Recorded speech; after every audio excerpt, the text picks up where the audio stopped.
Wonderful. So that sounds good. Okay, so why and what nature writing? Well, obviously there's loads of different ways you could define it, but for the purpose of this, we're taking it in the most wide possible way. So it could be creative non-fiction, it could be fiction, it could be prose, it could be poetry, it could be only about the natural world, or it could also be about the writer's place in the natural world too. So it could be, and it can be anything from very short nature writing to book length nature writing. So that's our sort of starting point. So to get you a little warmed up, it seems sensible to jump right in there and do some writing straight away. Some pieces of what I think are compelling nature writing capture the details of a moment in time, which is a really nice way to start by warming up. So what I'm going to ask you to do to start off with for exercise 1 is to use one or both of those prompts on the screen. So the first prompt is eyes shut for a moment, I hear. And the second prompt is looking out of the window, I notice for the first time. You can take either of those, or if you're inspired to do both and can squeeze that in, do both. What I would like you to do is to do that thing and then start writing down what you are seeing, hearing, or whatever that fits with that prompt. Don't edit as you go along. Nobody's necessarily going to see this. It's just to get your writing juices going, as it were. So let's, with no further ado, let's get on with that.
You've got about another minute to go.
Fantastic. So hopefully that's warmed you up a bit. I think it's a really useful exercise to start whenever you're doing writing. The days that I sit down and I think I have no idea what I'm going to write today, I find sometimes just writing a stream of consciousness gets you going. So it's worth trying if you ever suffer from that too. So I'm going to move us on. I'm going to hand you over to Chantal for the next section. Recording in progress. There we go. Okay, everyone. So, sorry, just bear with me. I've got a bit of an echo. Mum? Turn the volume. My mum's on the call, bless her, so there's a little echo if you can hear it. So what we're going to do here, Amanda has come up with this fantastic concept called thumbnail nature. So TM there for Amanda, which is an ultra short piece of nature writing of around 40 to 50 words. Or for Twitter users, it's a tweet length of 280 characters. So it's really helpful because it's literally just a little snapshot of time, really short. And when I found that I was writing my thumbnail, the kind of pressure was off.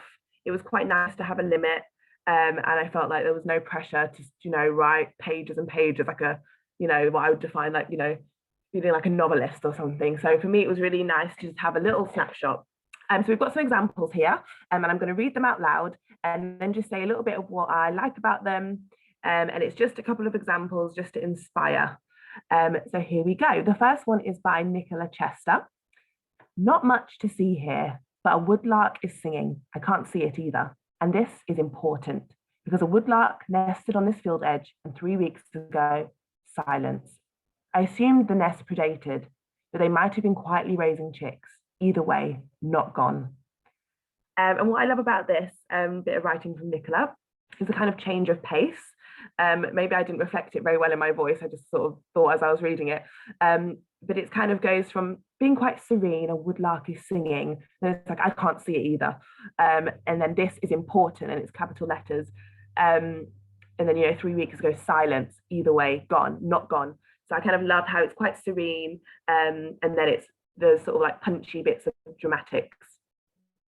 The second thumbnail nature is by Alan Newland. A breeze's sigh, then the wind blew the wrong way, heaving the North Circular's drone over the top, spoiling an April blue dawn. A modest dunnock, trilling from a sycamore's highest branch, sang for a mate but found a foe.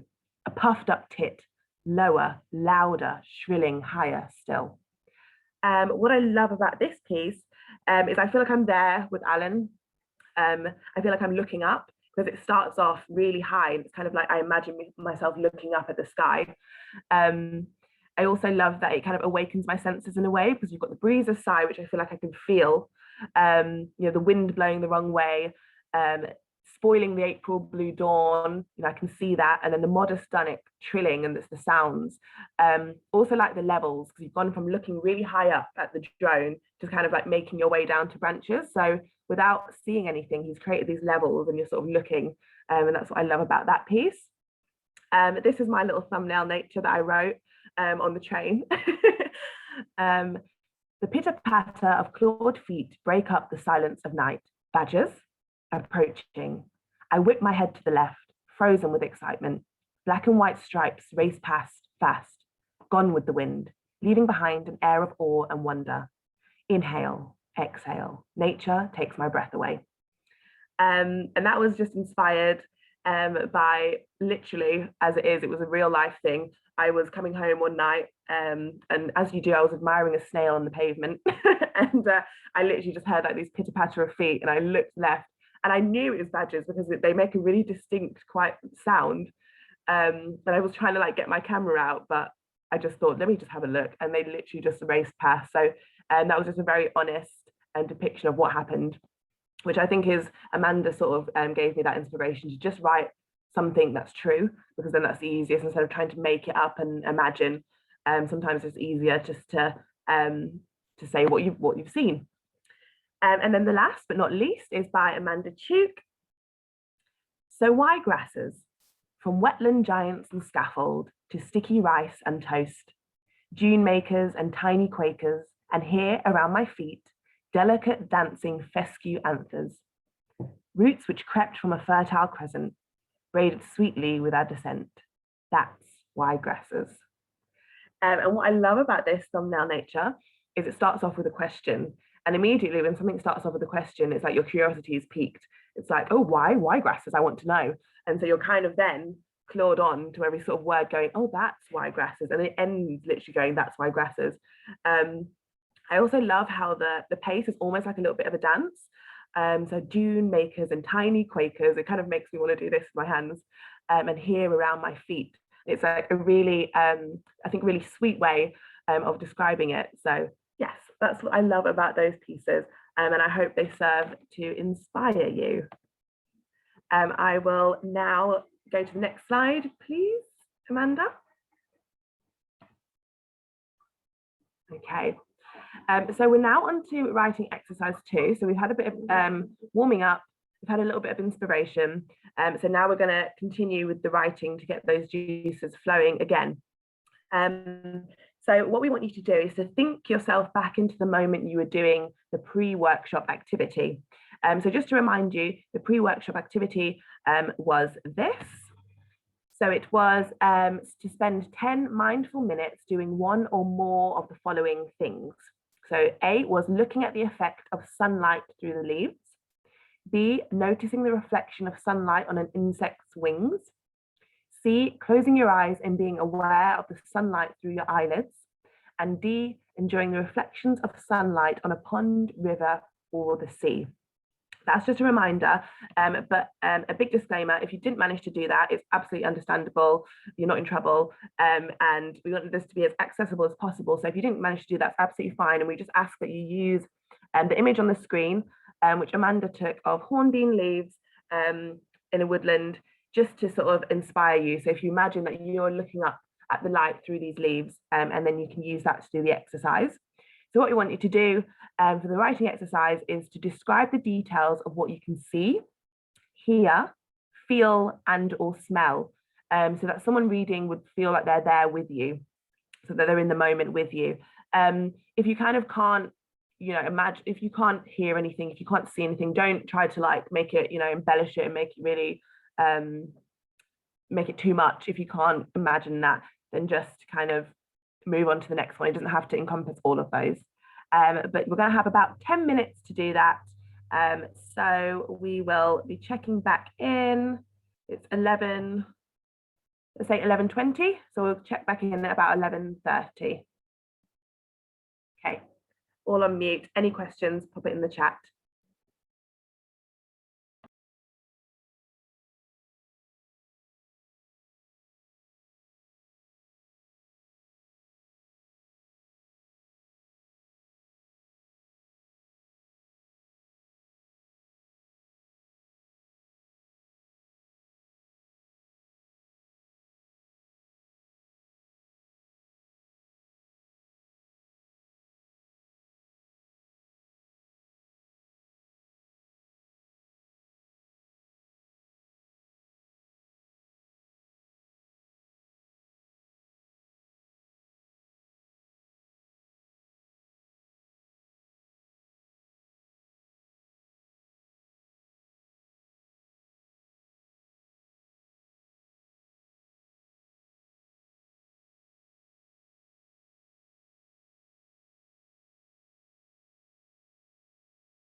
You've got about 2 minutes now.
Okay, I think that's time. Well done, everyone. Amanda, I will hand back over to you. Fantastic. Right, let me just move on. Wonderful. Thank you. Oh, that was I had to work hard at that bit.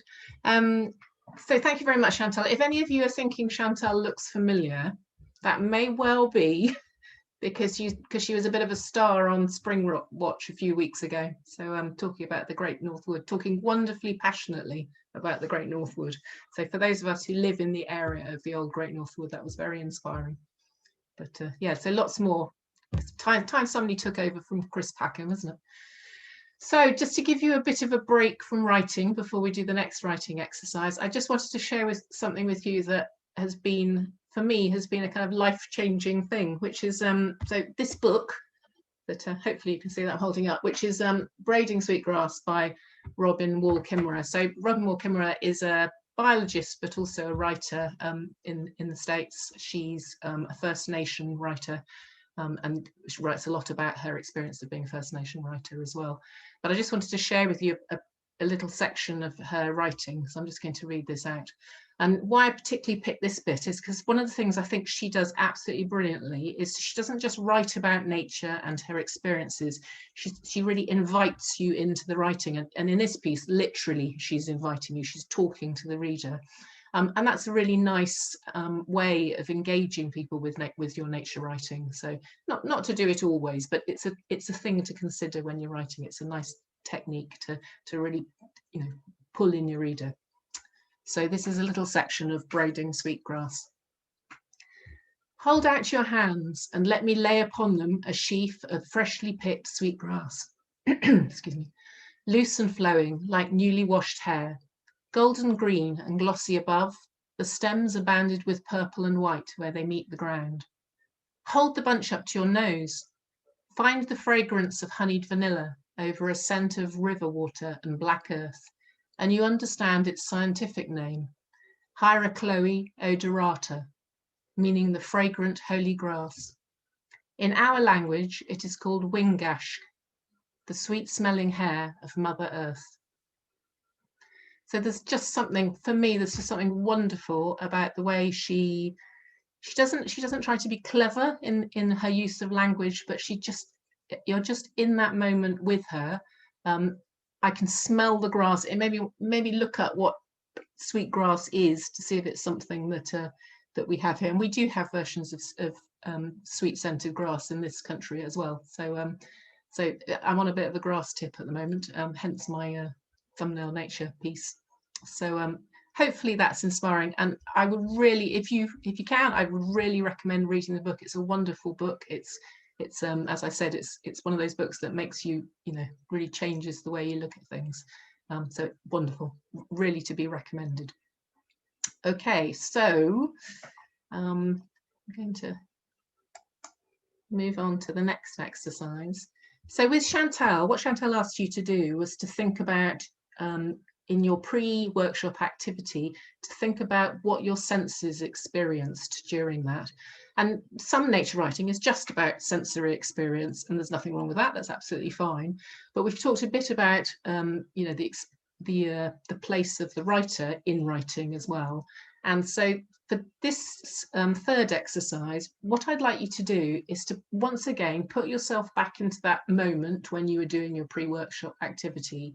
We've talked about senses. Now I want you to think about how it made you feel, your feelings during that experience. And once again, for people who weren't able to do it, you can either think back to the leaves and how you might have felt looking at sun through leaves, or perhaps because this is a different screen, it might be easier if you tell me about how you feel looking at this very beautiful purple hair streak butterfly, which I found in Sydenham Hill Woods. So that's the exercise. So it's all about feelings this time rather than what you see. So it's about how nature affects you, and be as free. There's no right or wrong way of writing this. Be as free as you like, but just to start homing in on yourself and your relationship to nature.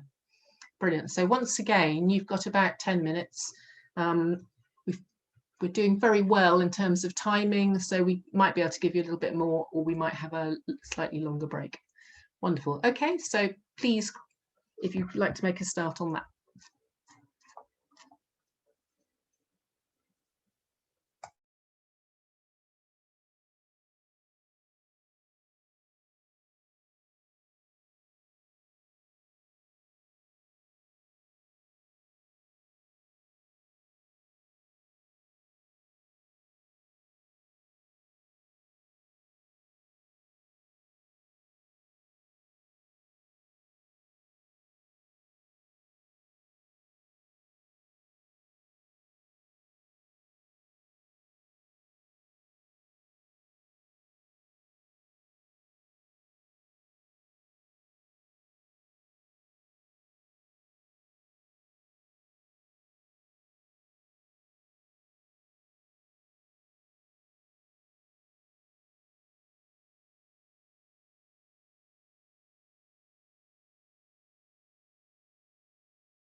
So you've got a couple of minutes left, and I've made some suggestions in the chat if you've run out of ideas.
Okay, so if you finish off wherever you're up to, don't worry, there will be time to go back to this if you want to.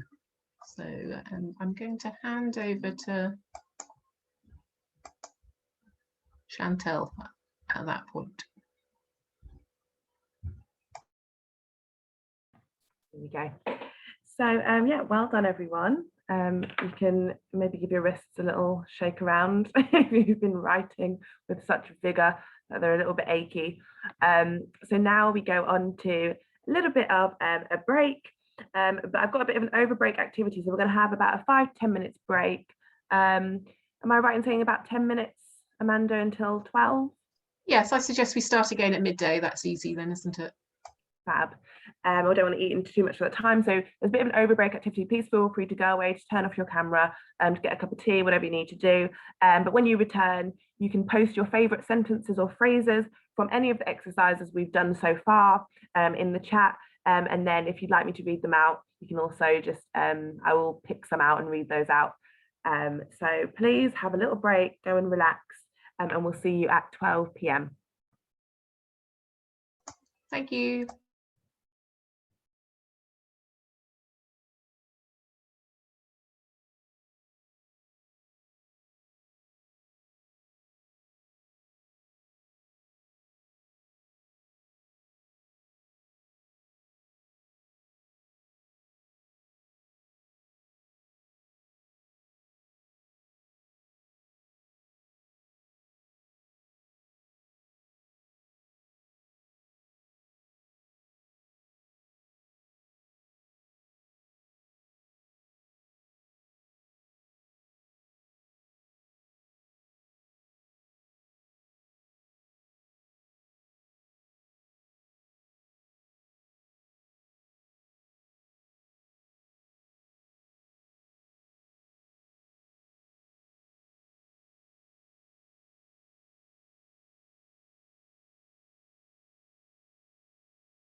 Okay, welcome back everyone.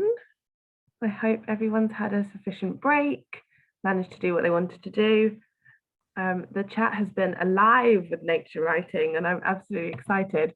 I've been told to choose a few, but this is really difficult, so I'm just going to start reading.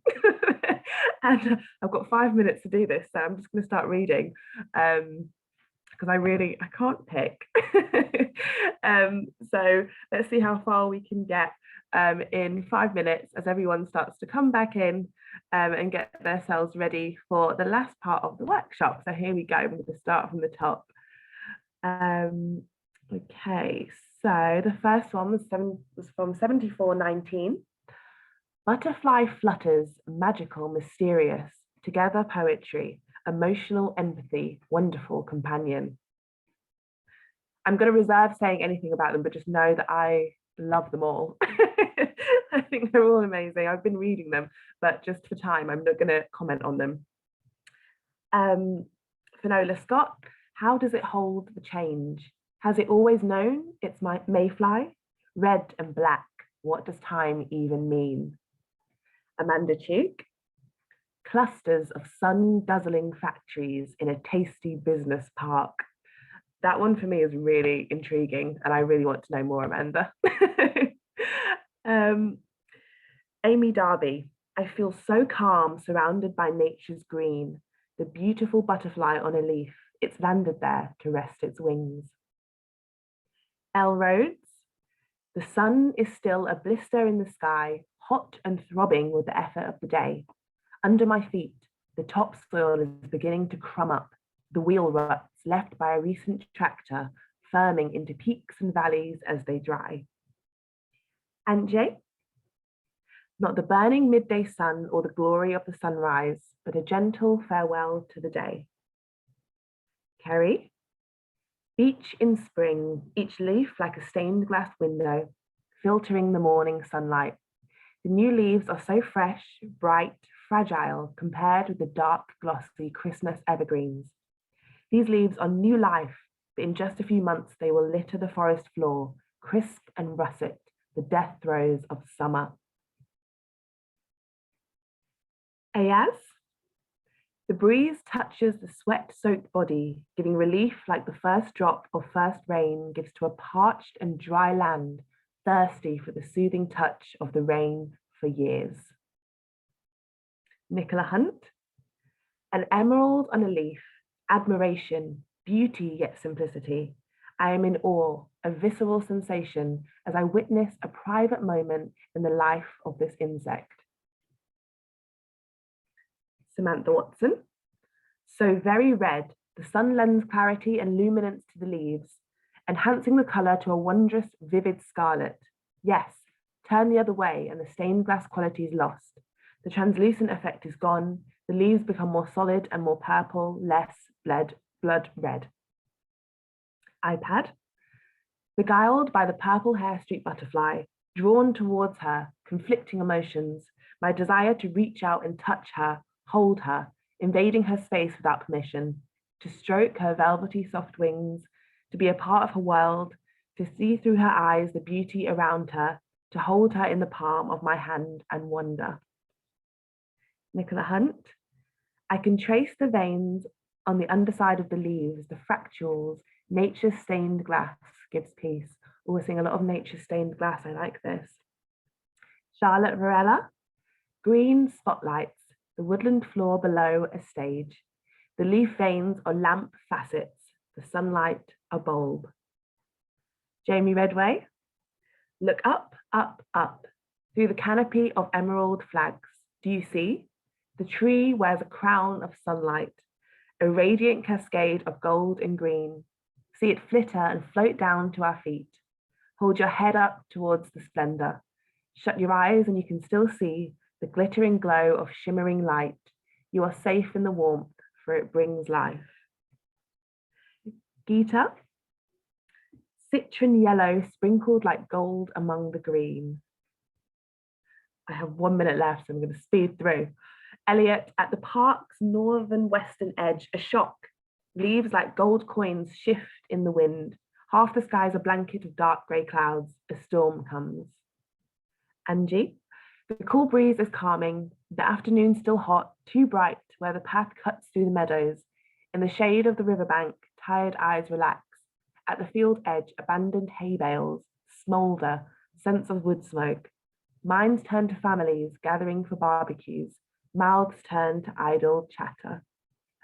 Okay, I'm going to stop there. I'm so sorry that I didn't get through all of them, but my actual head hurts from smiling because those have just made me smile so much. They are all so, so gorgeous. And everyone, please take the time to read the ones that I didn't get to. I'm sorry, but wow, that's all I can say, Amanda, is wow. I think we've really got some nature writers in here. Oh yes, that's always the way. No, that was absolutely beautiful and beautifully read, Chantel. Thank you very much. So brilliant. You guys are obviously fully engaging with what we're doing, and that's wonderful. And it's so nice. It's always difficult with this kind of thing where you can't have a, we're not sitting in a room with you and being able to talk to you. So it's wonderful to get that sort of feedback in that sense.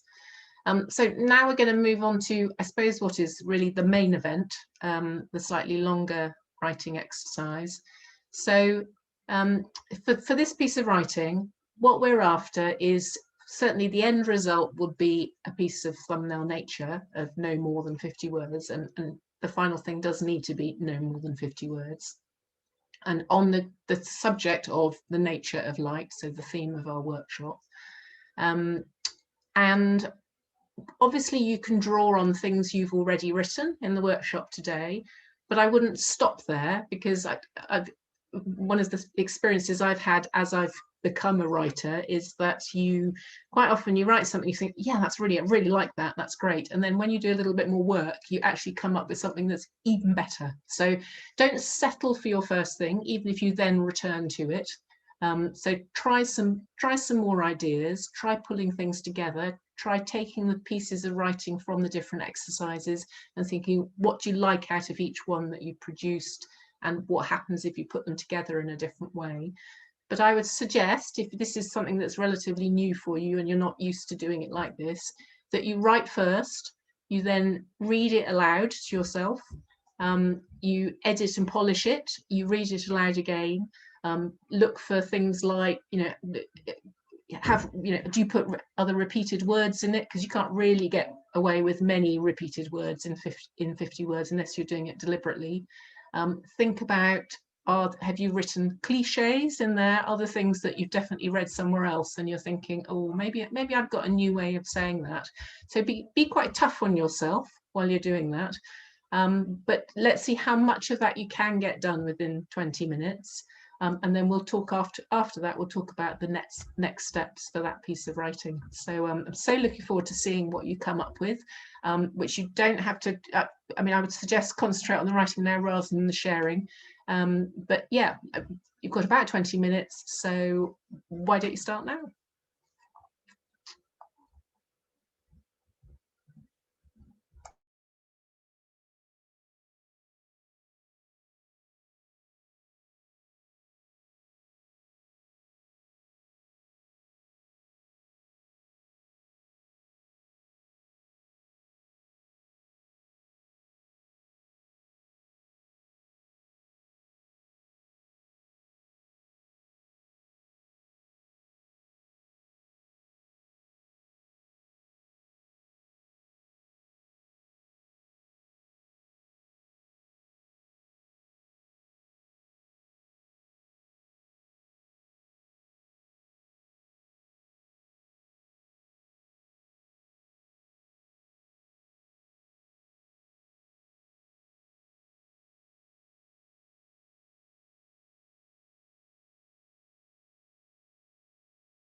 You have just a minute left.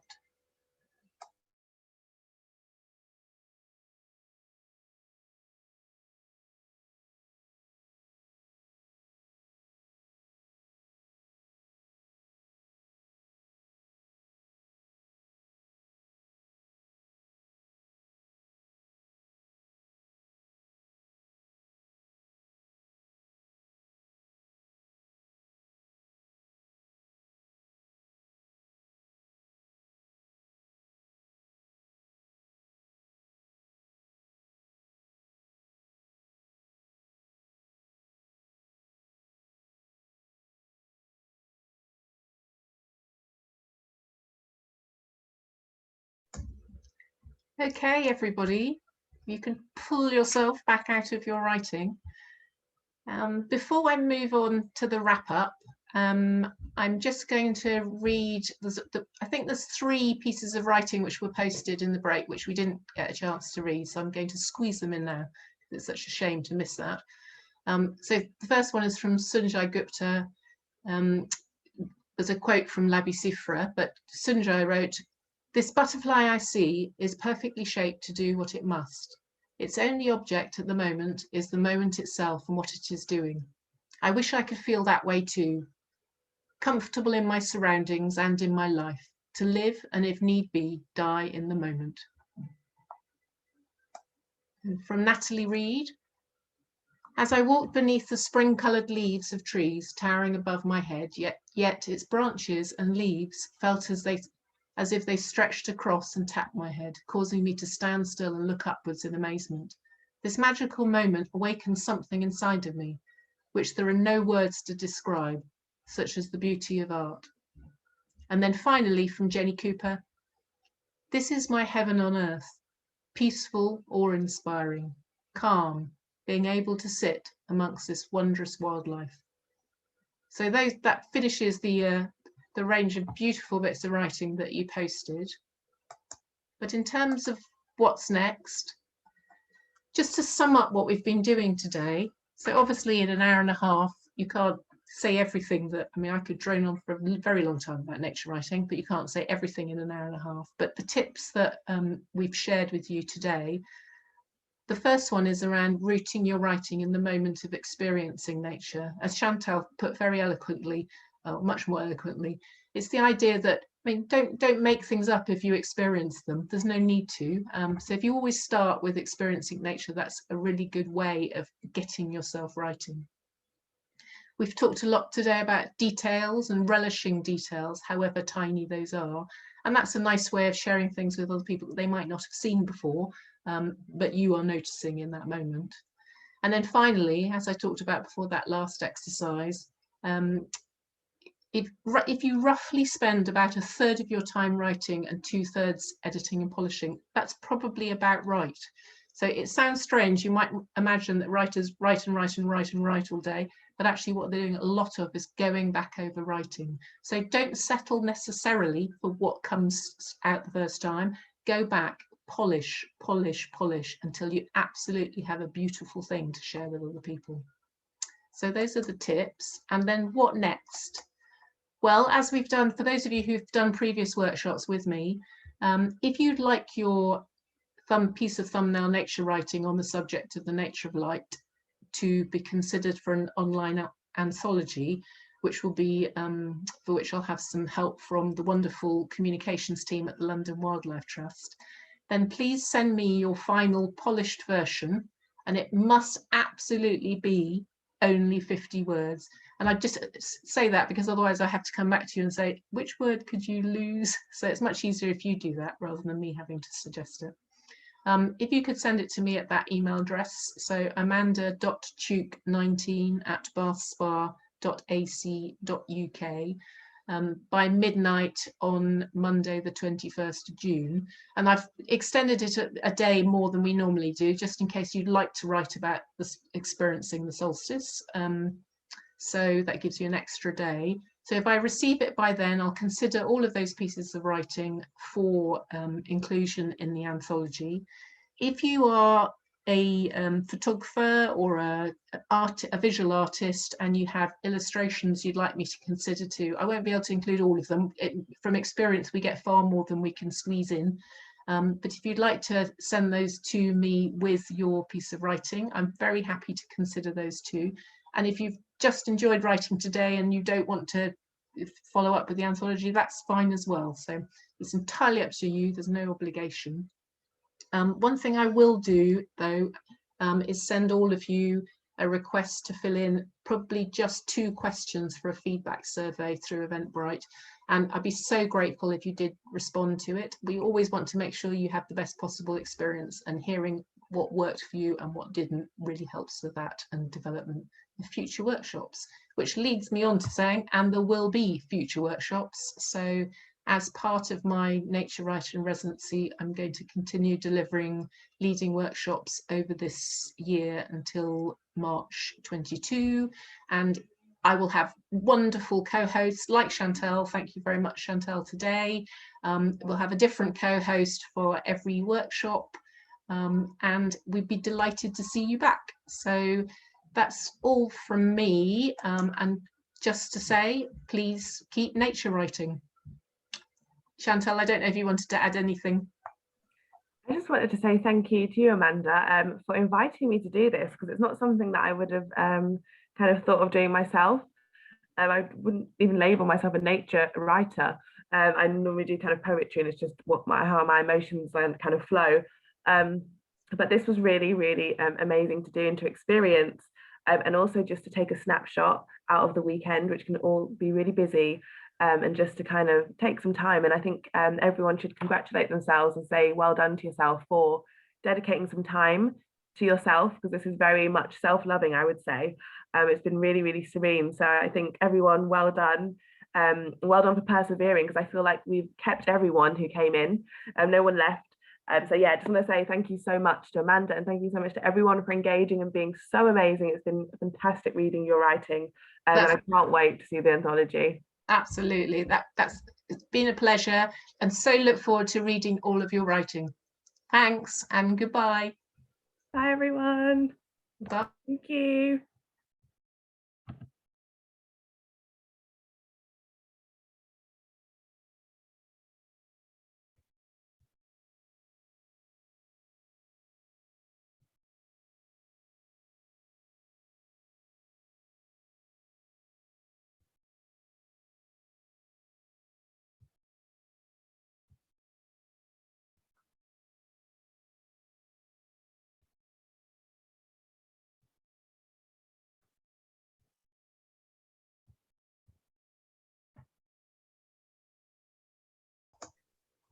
Do you want to stop recording, Amanda? How do I do that? No. Hang on, I think I can work it out. One thing else, what I didn't know was how stop, pause, stop record.